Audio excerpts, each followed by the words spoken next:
For thousands of years, people have been trying to understand what life is all about. Why are we here? More specifically, why am I here? What am I supposed to be doing?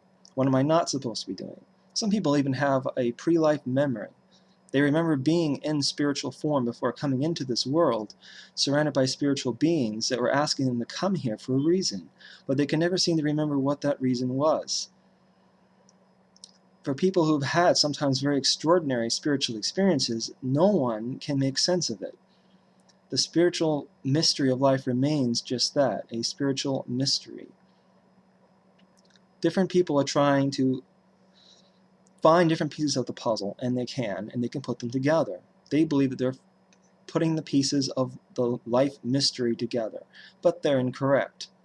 Science is one puzzle that is being put together. It contradicts, however, with the spiritual and paranormal puzzle being put together, which contradicts with science. And there's the human mind, something that science has been unable to tap into because you cannot calculate the human mind. You cannot map the human mind. That's why psychology remains at very early stages of a science, and it appears that it has given up and is now trying to treat the symptom instead of the problem by looking at how the mind affects the brain and then looking at ways to use chemicals to change the ways that it affects the brain in order to try to either suppress or manipulate the actual problem, whatever that might be, or drugging the person up rather than treating them. I'm not saying that sometimes you don't need to treat the symptom first, but obviously the problem is what really has to be dealt with. And a lot of psychologists these days, in my opinion, from what I can see, really are not treating the problem like they should be. It has a lot more to do with treating the symptom. Frankly, there's a lot more money in that. So my point is that different people are trying to piece together this mystery of life, not realizing that these are contradicting pictures that are being assembled here. So yes, these pieces fit together, but you got to see that there are different puzzles and they don't gel, right? Life is a mystery, and it's been one for thousands of years. No one's been able to solve it because maybe it isn't meant to be solved.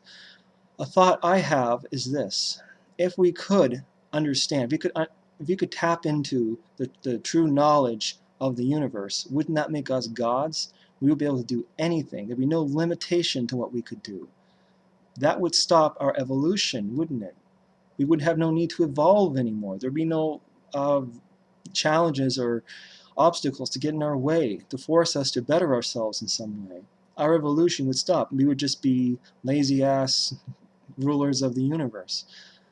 Perhaps there's a divine intention behind all this that we are not meant to understand, at least not at this point. For those of you who don't believe in God or any kind of divine or spiritual thing, the point remains that no one understands and ever has. And the point remains that there are different views on reality that are each true reality if you look at them with an open mind, and they contradict each other. So even putting those all those pieces to those puzzles together, which hasn't been done yet, still you have conflicting realities within this reality. Life itself is multidimensional. It is extremely mysterious and difficult.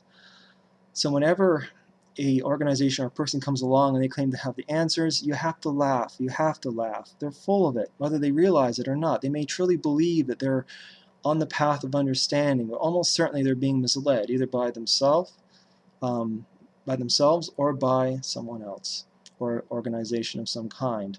Every religion comes along to try to explain things. People are confused by spiritual experiences, paranormal experiences. They want to make sense of it all. Why am I here? What am I supposed to do?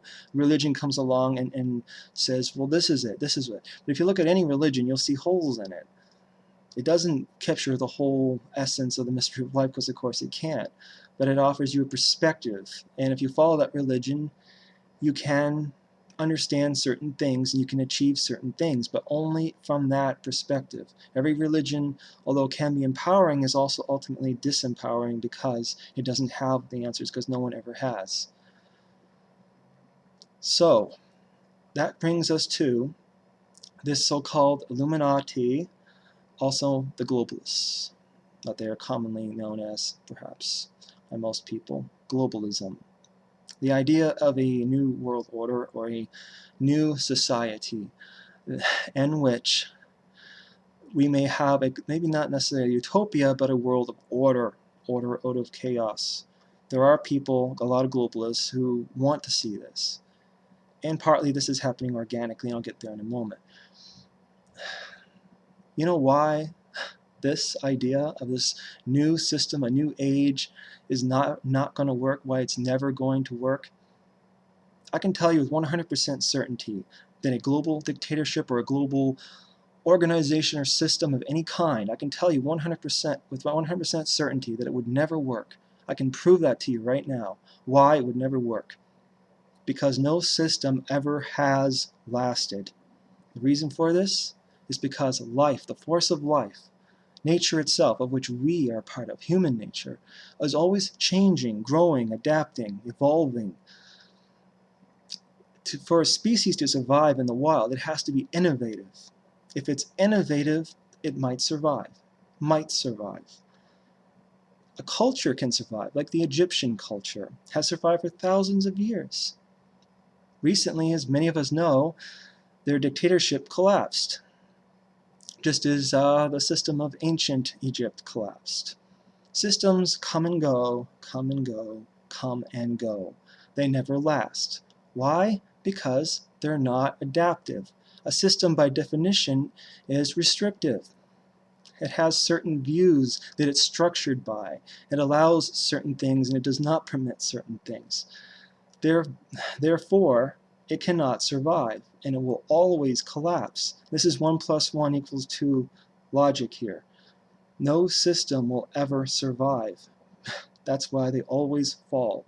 Cultures that can adapt and change and grow can survive. What we need to do clearly is to settle our differences, find common grounds, learn to open our minds and to work together. We need cultural change, not system change. Systems can collapse, they always do. We never needed systems. That's why I'm opposed to this idea of this any kind of utopia being forced on the world, any kind of system like that. Even if they make a lot of sense intellectually, you got to step back and you remind yourself, it's a system, and this is reality. It's complex. This is multidimensional. A system is not going to last. That's why I'm against this idea of this new order, this new age. It's not going to work. Cultural change, yes. Coming together, yes. And always there are groups of people that can change their culture. They can rise up and protest and overthrow the powers that be. And there's a time for war, like Adolf Hitler. There's a time to make a stand. But these are things that come about organically by groups of people. One person or a small group of people trying to create some kind of system that's going to improve the world, no, it's not going to last. I laugh at the idea. These people, they really honestly believe that you can change the world with a system. Your heart might be in the right place, but your head isn't. That's why I'm against it. It can only cause more harm and delusion and problems that we don't need. This is all you can do for the world. I'm going to explain this right now. This is all anyone has ever been able to do for the world. Try to expand your mind. Learn new things. Be true to yourself. Be honest. Try to make a positive difference in the world around you. This is all that anyone has ever been able to do for this world. And it's the only thing that could ever be expected of you. Anything else, trying to shape and make the world the way you think it should be, is delusional. And that's the truth. Peace.